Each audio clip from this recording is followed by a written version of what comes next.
Kasus pembunuhan kepala cabang Bank BUMN masih meninggalkan tanda tanya.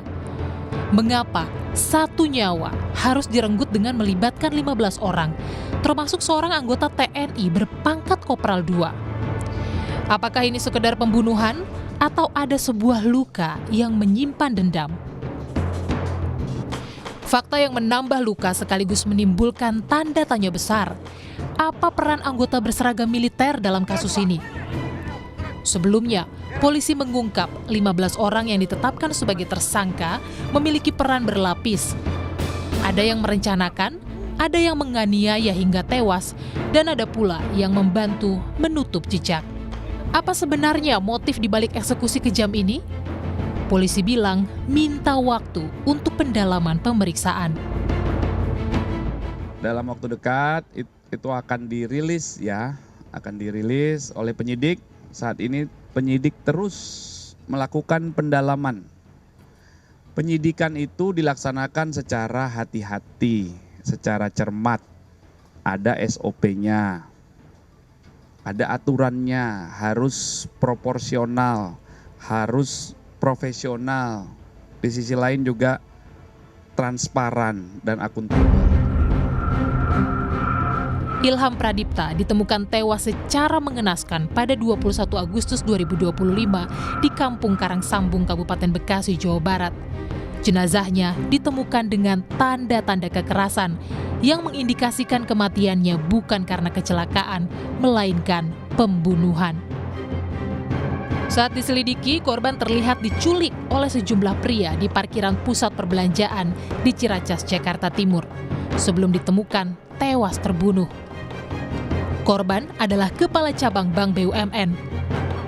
Namun apakah pembunuhannya terkait dengan jabatannya sebagai pejabat bank? Atau korban mengetahui sesuatu yang tidak seharusnya diketahui? Atau apakah pembunuhan ini berkaitan dengan dendam lama?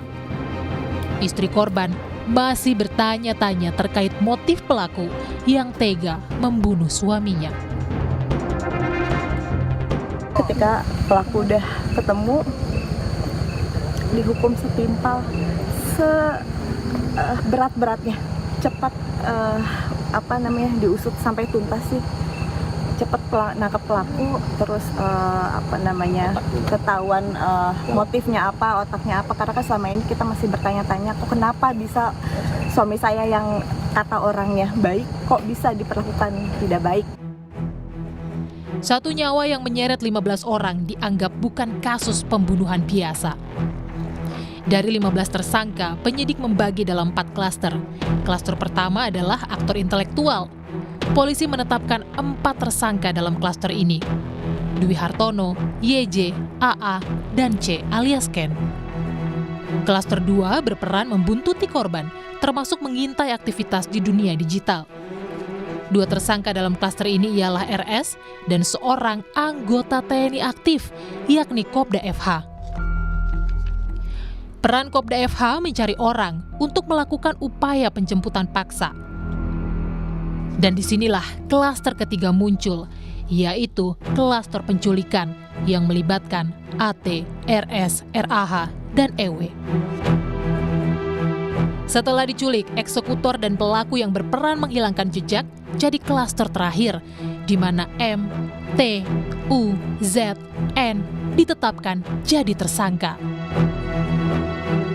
Kasus ini membuka peta klaster pelaku yang melibatkan sipil, eksekutor bayaran, hingga oknum aparat berseragam. Bagaimana peran Kopda FH dalam jaringan pembunuhan ini? Melalui pernyataan tertulis, Komandan Polisi Militer Kodam Jaya Kolonel CPM Doni Agus Priyanto menyampaikan, dari hasil pemeriksaan sementara, FH berperan sebagai perantara yang bertugas mencari orang guna menjemput paksa korban. Hal ini juga dibenarkan oleh Adrianus Agal, kuasa hukum dari 4 tersangka yang berada di klaster penculikan. Kopda FH memerintahkan kliennya untuk menculik korban dan mengantarkannya ke suatu tempat.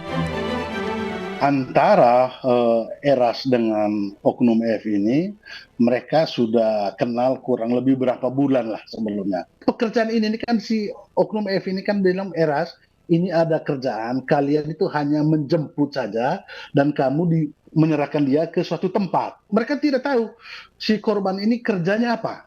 Itu kan mereka tidak tahu kerjanya apa, hanya untuk jemput paksa. Nanti setelah mereka jemput paksa, yang akan mengantar pulang adalah F dan tangan kanan bos.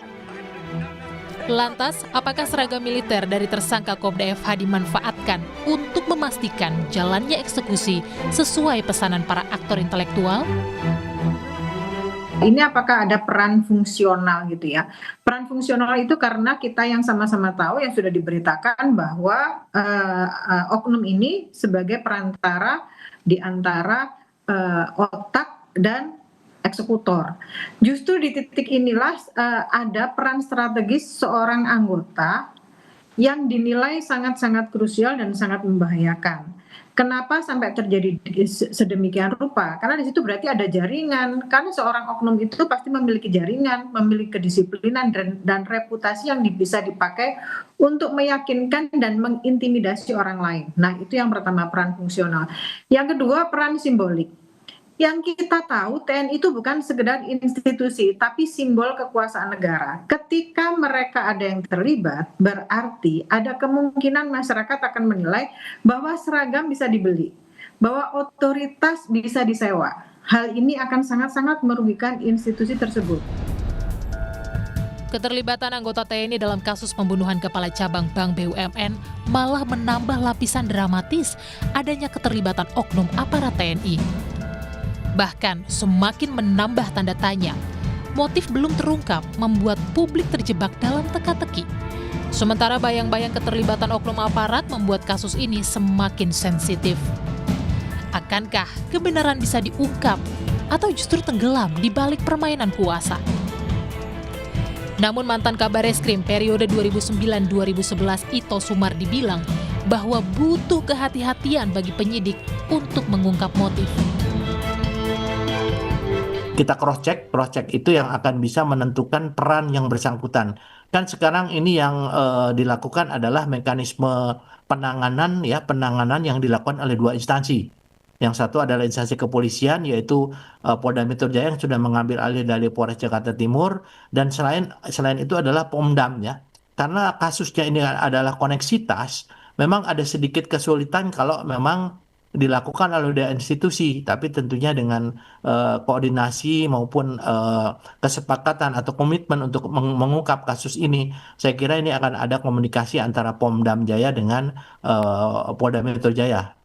Tentunya kan kita juga harus hati-hati menyampaikan motif, jangan sampai ada salah dalam menyampaikan motif dari yang bersangkutan. Kan kita melihat sekarang masih ada beberapa spekulasi ya. Apakah itu merupakan masalah pribadi, kemudian penipuan terkait dengan kredit fiktif, dan juga kemungkinan ada balas dendam atau persaingan internal. Nah, tentunya ini yang harus didalami dari hasil cross-check ya.